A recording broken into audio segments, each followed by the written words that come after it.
नमस्कार। स्वागत है आप सभी का हिंदी साहित्य के रीति काव्य की इस प्रश्नोत्तरी पर। जैसा कि आप जानते हैं, हम चर्चा कर रहे हैं 30 महत्वपूर्ण प्रश्नोत्तरी पर जो रीति काव्य पर बेस्ड है और जो एनटीए यूजीसी नेट द्वारा 2004 से लेकर अब तक परीक्षा में पूछे जा चुके प्रश्नों का संकलन है। तो ज़्यादा देर न करते हुए आइए देखते हैं आज की इस प्रश्नोत्तरी को और समझते हैं इसके मूल उद्देश्य को। आज का पहला प्रश्न है, भूषण का वीर रसात्मक काव्य भले ही शिवाजी को आलंबन रूप में लेकर चला, लेकिन उसमें और क्या था? उनके प्रति निष्ठा का अभाव, उत्साहजनक वाणी का भाव, राष्ट्रीय चेतना का भाव या फिर अलंकारों का भाव? तो ऑप्शन ए इसका सही उत्तर होगा, उनके प्रति निष्ठा का अभाव। देखिए क्या है, भूषण का वीर रसात्मक काव्य, ठीक है। रीति काल में जो है भूषण एकमात्र ऐसे कवि माने जाते हैं जिन्होंने वीर काव्य पर रचनाएं की, ठीक है, वीर काव्य रचा।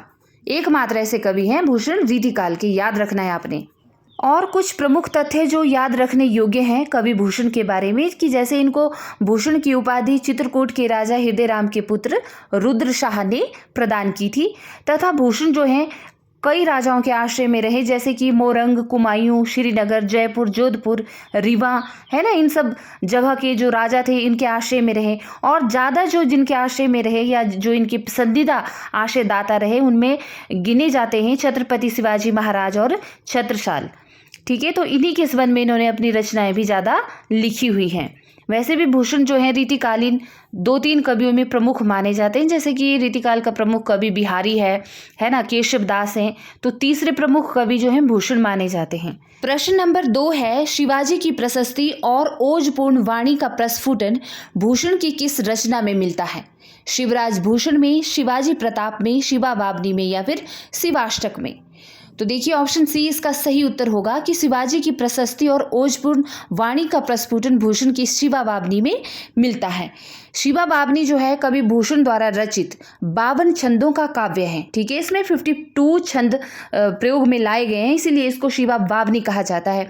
इसमें कवि भूषण ने छत्रपति शिवाजी महाराज के शौर्य और पराक्रम का ओजपूर्ण वर्णन किया है, तथा उन्होंने इसमें बताया है कि हिंदू धर्म और राष्ट्र की रक्षा जो है शिवाजी ने किस तरह से की। तो ठीक है, तो यह आपने याद रखना है इस रचना के बारे में। प्रश्न 3 है, भूषण की भाषा की आलोचना निम्न में से किस आचार्य ने की है? ऑप्शंस में हमारे सामने है आचार्य शुक्ल, नंबर सिंह, हजारी प्रसाद या फिर रामविलास शर्मा। तो ऑप्शन ए आचार्य शुक्ल इसका सही उत्तर होगा, क्योंकि आचार्य शुक्ल ने ही भूषण की भाषा की आलोचना की है। देखिए भूषण ने जो है वैसे तो ब्रज भाषा में अपना काव्य रचा है, लेकिन इसमें उन्होंने संस्कृत, प्राकृत, अरबी, फारसी, बुंदेलखंडी तथा राजस्थानी अनेक भाषाओं का मिश्रण किया है, मतलब इसके शब्द मिलते हैं इसमें। प्रश्न नंबर 4 है, बिहारी के पश्चात किस रीति कवि की सतसई आती है? देखिए जब बिहारी ने बिहारी सतसई की रचना की है, ठीक है, तो उसके पश्चात किस कवि ने उसी सतसई पर रचना की, यह पूछा है आपसे। रसलीन ने, मतीराम ने, कविलाल ने या फिर पद्माकर ने? तो ऑप्शन बी इसका सही उत्तर होगा, यह की है मतीराम ने, ठीक है। मतीराम सतसई आती है बिहारी की रीति काव्य की सतसई के पश्चात। कैसे? क्योंकि पिछले कल वाली वीडियो आप सबने पता नहीं देखी है या नहीं, बहुत कम लोगों ने देखी है। आप ये मत सोचिए कि हम कवि भूषण है, चाहे कवि बिहारी है, चाहे कोई भी है, तो हम इनके बारे में क्या सुनेंगे, क्या जानेंगे। बहुत सारे तथ्य ऐसे हैं जिन्हें हम नहीं जानते हैं, या बहुत सारे इस तरह की बातें होती है जो सुनकर हम समझ पाते हैं या याद रख पाते हैं। और मैं अपनी तरफ से कोशिश करती हूँ कि मैं आपको एक कहानी के तौर पर स्टोरी को जोड़ जोड़ के, तथ्यों को जोड़ जोड़ के आपके समक्ष रखूँ, ताकि आप भूल ना पाएँ, आपको वो रचना याद रहे जो भी जिस भी टॉपिक से रिलेटेड हो, ठीक है। तो उसमें मैंने बताया है कि सतसई परंपरा कैसे चली, तो कौन सी सतसई आई, उसके बाद कौन सी आई। तो आपने सारी वीडियो देखनी है अच्छे से, आप तभी समझ पाएंगे किसी भी टॉपिक को अच्छे से। ओके। प्रश्न नंबर 5 है, बिहारी सतसई पर फिरंगी सतसई नाम से फारसी भाषा में एक टीका लिखी गई है, इसके टीकाकार कौन है? देखिए बिहारी सतसई, मैंने पिछले कल वाली वीडियो में जो बिहारी पर बेस्ड है उसमें सब बताया है कि किस किस कवि ने जो है बिहारी सतसई पर टीका लिखी है, ठीक है। ऑप्शंस में है आनंद शर्मा शंकर, मिर्जा गालिब, कृपाराम या फिर आनंदीलाल शर्मा। तो आनंदीलाल शर्मा ऐसे कवि हैं जिन्होंने बिहारी सतसई पर फिरंगी सतसई नाम से फारसी भाषा में टीका लिखी है। और एक और इम्पॉर्टेंट बात कि यहाँ पर जो मैं ये टॉपिक्स ले रही हूँ तो इसमें उत्तर जो है टिक किए हुए हैं पहले से ही, तो कुछ आप में से कुछ व्यूअर्स को लगता होगा कि थोड़े से कम इंटरेस्टिंग हो जाता है। बट आपने एक बात नोटिस की होगी कि मैं सब ऑप्शंस को, दिए गए जो विकल्प होते हैं सबको पढ़ती हूँ। ये नहीं है कि उत्तर दिया है तो सिर्फ उसी को पढ़ा, बाकियों को छोड़ दिया। विकल्प को पढ़ना बहुत ज़रूरी हो जाता है ताकि परीक्षा में हमें कोई भी विकल्प आए तो हम उनमें से अच्छे से छंटनी कर पाएँ। तो इसीलिए कोई ना कोई तथ्य जोड़कर मैं प्रयास करती हूँ आपसे बताने का, ताकि टॉपिक में इंटरेस्ट बना रहे। तो देखिए, हमने सीखना है, ग्रहण करना है, नो डाउट। पहले ये आपके सामने वह किस वे में भी हो, सीखने के लिए, उसको जानने के लिए हमें क्या है, इंटरेस्ट बनाना पड़ता है। ओके। प्रश्न नंबर 6 है कि रीतिकालीन वह कौन सा कवि है जो अनेक आश्रयदाताओं के यहाँ भटकते हुए भी काव्य रचना में निरंतर प्रवृत्त रहा या लगा रहा, मतलब काव्य रचनाएं करते रहे। कवि देव, घनानंद, बिहारी या फिर रसलीन। तो ऑप्शन नंबर ए इसका सही उत्तर होगा। कवि देव ऐसे रीतिकालीन कवि हैं जो अनेक आश्रयदाताओं के यहाँ रहे, लेकिन फिर भी उन्होंने काव्य रचना करना नहीं छोड़ा। अगर हम बात करें तो ये कवि जो देव हैं, इनका पूरा नाम है देवदत्त। और अगर इनके आश्रयदाता कौन कौन से रहे तो जैसे औरंगजेब के पुत्र आजम शाह, भवानी दत्त वैश्य, कुशल सिंह, सेठ भोगीलाल, राजा उद्योत सिंह, सुजान मणि, अली अकबर खान और मोतीलाल जैसे राजाओं के आश्रय में रहे हैं कवि देव, लेकिन सबसे ज्यादा रहे ये भोगीलाल के यहाँ। प्रश्न 7 है, देव रचित भाव विलास संबंधित है। कवि देव की रचना भाव विलास से संबंधित कौन कौन से तथ्य इसमें से सही हैं, पूछा है। रस भेद से संबंधित है, नायक नायिका भेद से, अलंकार निरूपण भेद से संबंधित है या फिर उपयुक्त सभी। तो ऑप्शन डी इसका सही उत्तर होगा कि कवि देव रचित भाव विलास में जो है रस भेद भी पाया जाता है, नायक नायिका भेद भी है, अलंकार निरूपण भी किया गया है। ठीक है।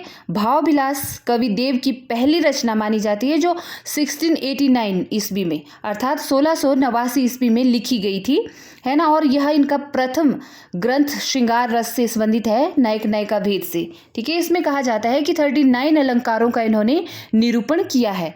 और जब ये आजम शाह, है ना, राजा आजम शाह के आश्रय में रहते थे तभी इन्होंने भाव विलास की रचना की है। प्रश्न 8 भी देव से ही संबंधित है कि देव किस दृष्टि से अधिक सफल हुए, आचार्य की दृष्टि से, कवि की दृष्टि से, एक टीकाकार की दृष्टि से या फिर एक आलोचक की दृष्टि से।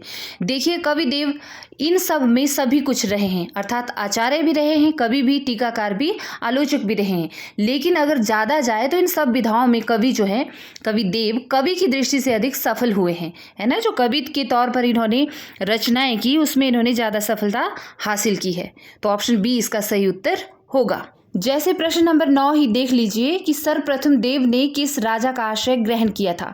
कवि देव के बारे में अक्सर यह कहा जाता है कि इन्होंने बहुत सारे आश्रयदाताओं के यहाँ पे जो है रचनाएं की हैं या इनके आश्रय में ये रहे हैं, जैसे कि भोगीलाल है, भवानी दत्त है, आजम शाह है और कुशल सिंह, है ना। इन सब के आश्रय में रहते हुए इन्होंने रचनाएं भी की हैं, लेकिन सबसे पहले जिस भाव विलास की इन्होंने रचना की वह आजम शाह के यहाँ पर ही की। तो इसका उत्तर सी सही होगा कि कवि देव आजम शाह के आश्रय में सबसे पहले रहे हैं। इसके अलावा कवि देव ने भवानी दत्त के आश्रय में रहते हुए भवानी विलास की रचना की और कुशल सिंह के आश्रय में रहते हुए इन्होंने कुशल विलास ग्रंथ की रचना की, है ना। तो इस तरह की बहुत सारी बातें हैं और इनके बहुत से महत्वपूर्ण ग्रंथ हैं जो कि पूछे जाते रहे हैं। ठीक है। जैसे कि इनके अष्टयाम को ही ले लीजिए, जिसमें इन्होंने दिन के जो 8 प्रहर होते हैं उनका वर्णन किया है, नायक नायिकाओं के विविध विलासों का वर्णन दर्शाया है उसमें, है ना। और इन्होंने अभिधा को क्या माना है, उत्तम माना है।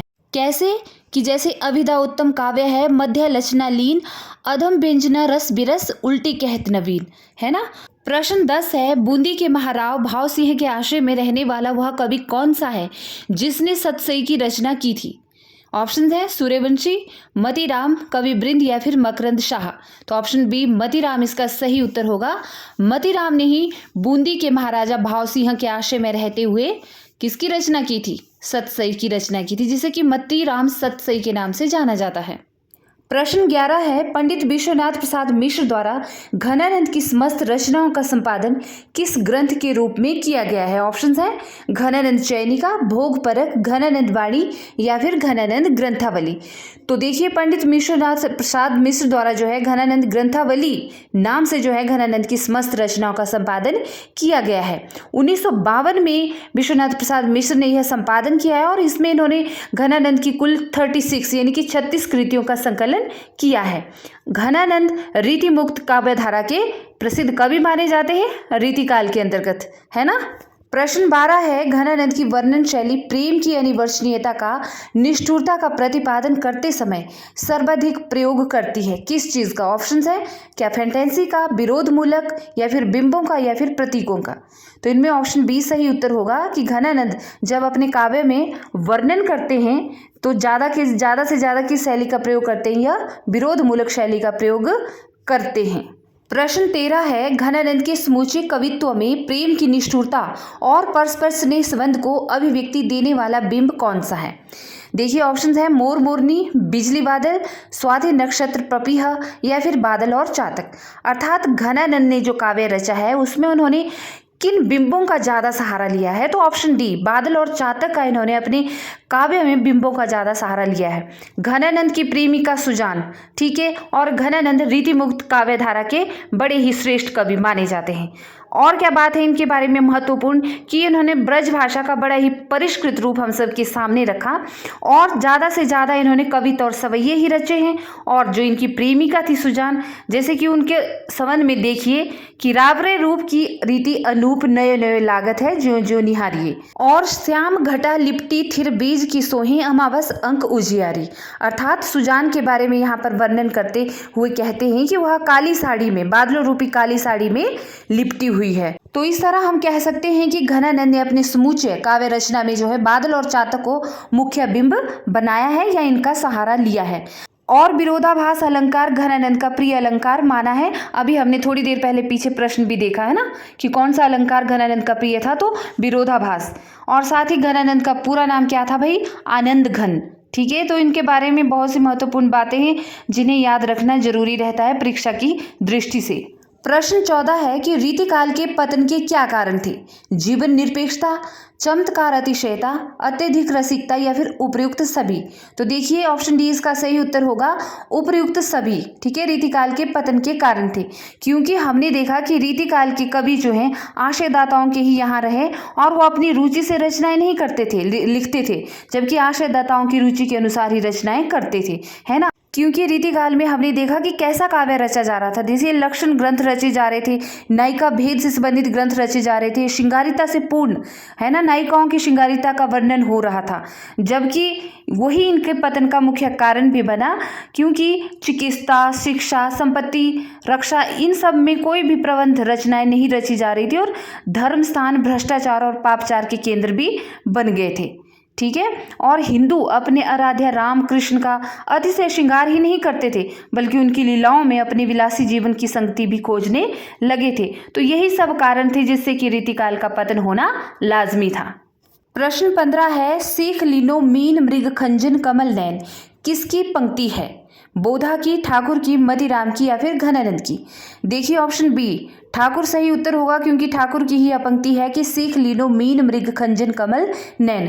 ठाकुर जो हैं रीति मुक्त काव्य धारा के प्रसिद्ध कवि माने जाते हैं घनानंद की तरह, ठीक है, रीतिकाल के प्रसिद्ध कवि ठाकुर के संबंध में आचार्य शुक्ल का प्रसिद्ध कथन देखिए कि ठाकुर बहुत ही सच्ची उमंग के कवि थे। इसमें कृत्रिमता का लेश नहीं मिलता, न तो कहीं व्यर्थ का शब्दाडंबर मिलता है, न ही कल्पना की झूठी उड़ान और न ही अनुभूति के विरुद्ध भावों का उत्कर्ष। स्थान स्थान पर लोकोक्तियों का जो सुंदर विधान इस कवि ने किया है, इससे उक्तियों में और भी स्वाभाविकता आ गई हो। प्रश्न 16 देखिए कि रूप के पर्व में इंद्रिय आनंद का पान करके नयनोत्सव का रंग जिन कवियों में सर्वाधिक मिलता है वे कौन कौन से हैं ना। रीतिकाल के संबंधित कवियों के बारे में पूछा है। बिहारी भूषण सेनापति या फिर मतीराम घनानंद पद्माकर, बोधा आलम ठाकुर या फिर देव रसलीन घनानंद। तो ऑप्शन बी रूप के पर्व में जिन कवियों ने इंद्रिय आनंद का पान किया है और नयनोत्सव का रंग भरा है, उन कवियों में सर्वाधिक प्रचलित कवि हैं मतीराम, घनानंद और पद्माकर। उसी तरह प्रश्न नंबर 17 देखिए कि कागज पर लिखत न बनत, कहत संदेश लजात, कहिए सब तेरो हियो मेरे मन की बात। उपयुक्त दोहे में प्रस्तुत किया गया चित्र जिस नायिका से संबंधित है उसे क्या कहा जाता है? पोषित पतिका। ठीक है, देखिए रीतिकाल में जो लक्षण ग्रंथ रचे गए उनमें से नायिका भेद जो है लक्षण या रीति काव्य का एक अभिन्न हिस्सा है। तो नायिकाओं के जो विभिन्न रूप होते हैं, ठीक है, उन्हीं को यहाँ पे वर्णन किया गया है कि कौन कौन से रूप होते हैं, जैसे कि आपको ऑप्शन में दिए हैं। तो ऑप्शन सी पोषित पतिका ही इस पंक्ति के हिसाब से सही उत्तर होगा। प्रश्न 18 देखिए, रीतिकालीन काव्य में जीवन का कौन सा पक्ष उपेक्षित रह गया है?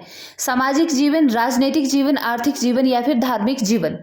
तो ऑप्शन ए सही उत्तर होगा। सामाजिक जीवन जो है रीतिकालीन काव्य में सामाजिक जीवन पक्ष का जो है पक्ष उपेक्षित रह गया है, इस और कोई ध्यान नहीं दिया गया है सामाजिक तौर पर। ओके, प्रश्न 19 देखिए, रीतिकालीन कवि को सर्वाधिक चिंता किसकी थी? अपने आश्रयदाता की, अपने समाज की, अपनी आने वाली पीढ़ी की या फिर अपनी आजीविका की?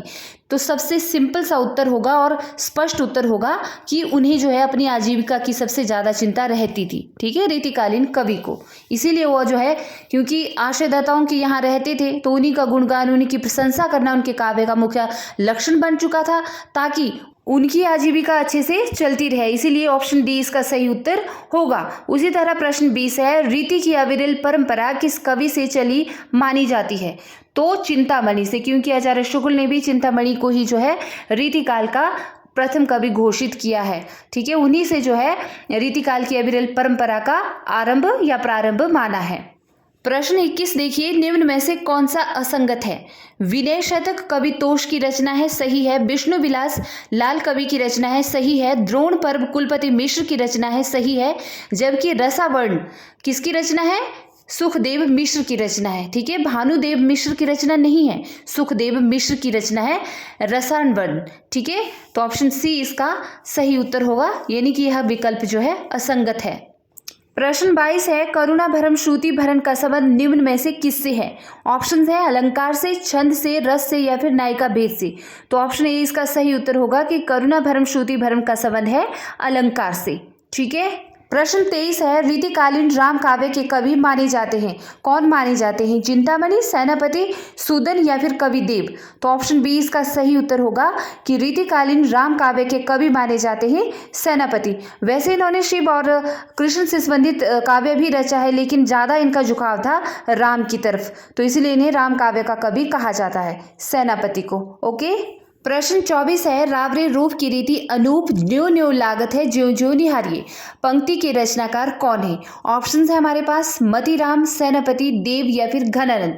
तो यहाँ पर आप देखकर समझ गए होंगे कि यह प्रश्न का उत्तर जो दिया है यहाँ पर वह गलत दिया है। ठीक है, रावरे रूप की रीति अनूप नयो नयो लागत है ज्यो ज्यो निहारिये, यह पंक्ति है घनानंद की, मतीराम की नहीं है। कई बार जो है प्रिंटिंग में मिस प्रिंट हो जाता है, ठीक है, गलत प्रिंट हो जाता है, तो इस वजह से आपने इसका सही अपने दिमाग से उत्तर लगाना है कि ऑप्शन डी इसका सही उत्तर होगा घनानंद। प्रश्न 25 देखिए, निम्न में से असंगत है।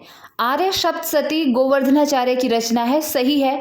कृपाकांड घनानंद की रचना है, बिल्कुल सही है। चंद्रालोक जयदेव की रचना है, यह भी सही है। श्रृंगार सागर गुमान मिश्र की रचना है, यह गलत है। ठीक है, क्योंकि श्रृंगार सागर किसकी रचना है? यह सुरती मिश्र की रचना है। ठीक है, तो सही उत्तर होगा ऑप्शन डी, श्रृंगार सागर गुमान मिश्र की रचना नहीं है। किसकी रचना है? सुरती मिश्र की। प्रश्न 26 देखिए, कृपाराम के बाद रीति निरूपण में किसने महत्वपूर्ण योगदान दिया है? ऑप्शन है कर्नेश, बलभद्र मिश्र, कवि गंग या फिर उपयुक्त सभी? तो ऑप्शन डी इसका सही उत्तर होगा कि कृपाराम के बाद रीति निरूपण रचना में सबसे ज़्यादा महत्वपूर्ण योगदान दिया है तो कर्नेश ने, बलभद्र मिश्र ने और गंग ने दिया है आफ्टर कृपाराम। ओके, तो आपने याद रखना है, महत्वपूर्ण तो कृपाराम का ही होगा, लेकिन इसके बाद इन कवियों का होगा। नेक्स्ट प्रश्न है, चिंतामणि ने काव्य के 10 अंगों का वर्णन किस ग्रंथ में किया है? काव्य विवेक में, काव्य प्रकाश में, काव्य कल्पतरु में या फिर कवित विचार में? तो ऑप्शन सी इसका सही उत्तर होगा कि चिंतामणि ने अपनी रचना काव्य कल्पतरु में काव्य के 10 अंगों का वर्णन किया है। ठीक है, आपने याद रखना है इसको। नेक्स्ट प्रश्न नंबर 28 है, चिंतामणि का नायक भेद का विवेचन ग्रंथ कौन सा है? छंद विचार पिंगल, श्रृंगार मंजरी, काव्य विवेक या फिर कवित विचार।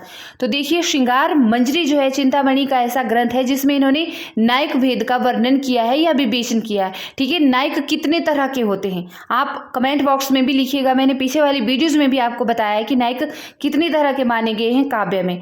तो चिंतामणि ने नायक भेद का विवेचन जिस ग्रंथ में किया है वह है श्रृंगार मंजरी। ओके, प्रश्न नंबर 29 है, मतीराम की नायिका भेद संबंधी रचना कौन सी है? तो रसराज जो है मतीराम की बड़ी ही प्रसिद्ध रचना रही है। इसमें इन्होंने नायिका भेद का वर्णन किया है या विवेचन किया है। तो याद रखना है इसमें इन्होंने नायिका के जो भेद बताए गए हैं। ठीक है, नायिका कितनी प्रकार की होती हैं, परकिया, स्वकिया, गणिका, मुग्धा, मध्या, प्रौढ़ा। तो इस तरह की नायिकाओं के प्रकार बताए गए हैं काव्य में। ओके, रीतिकालीन काव्य में इस तरह के नायिका भेद का वर्णन किया गया है। तो मतीराम की जो रचना है रसराज, उसमें यह भेद आते हैं। प्रश्न 30 है, रीति विवेचक ग्रंथ काव्य सिद्धांत के रचनाकार कौन है? कवि भूषण, कवि सुरती मिश्र, कवि लाल या फिर बृंद। देखिए सुरती मिश्र जो है रीति विवेचक ग्रंथ काव्य सिद्धांत के रचनाकार हैं। ठीक है, आपने याद रखना है यह सुरती मिश्र की रचना है। यह प्रश्न परीक्षा की दृष्टि से बहुत ही महत्वपूर्ण है, इसीलिए वीडियोस को एक बार नहीं कई दफा सुनिए। हफ्ते में 2 बार रिपीट कीजिए वीडियो को ताकि आपको सुनकर याद रह सके। तो मिलती हूँ ऐसी प्रश्नोत्तरी के साथ अपने नेक्स्ट पार्ट में। तब तक अपना ख्याल रखिए और बने रहे मेरे साथ। वीडियो को लाइक कमेंट करना न भूलना, इससे मुझे प्रेरणा मिलती है आगे बढ़ने की। और मेरी बिहारी वाली वीडियो भी आप लोगों ने बहुत कम देखी है, ऐसा क्यों? देखिए इंटरेस्ट जगाइए, कुछ पाने के लिए कुछ थोड़ा सा समय 10 मिनट देना पड़ेंगे आपको। ठीक है, मिलते हैं जल्द ही। नमस्कार।